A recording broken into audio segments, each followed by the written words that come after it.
It'll allow me to get my flat tool in behind it and then just lift up and out. And then I can just reconnect those flex connectors. When we put it into the new device, there is our vibrating motor that's nested underneath our daughter board. So we're gonna go ahead and add heat right on the opposite side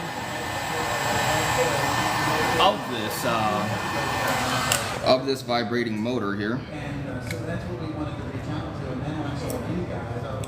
And you want to use a rigid tool to lift this up because it heaves down pretty good to the housing.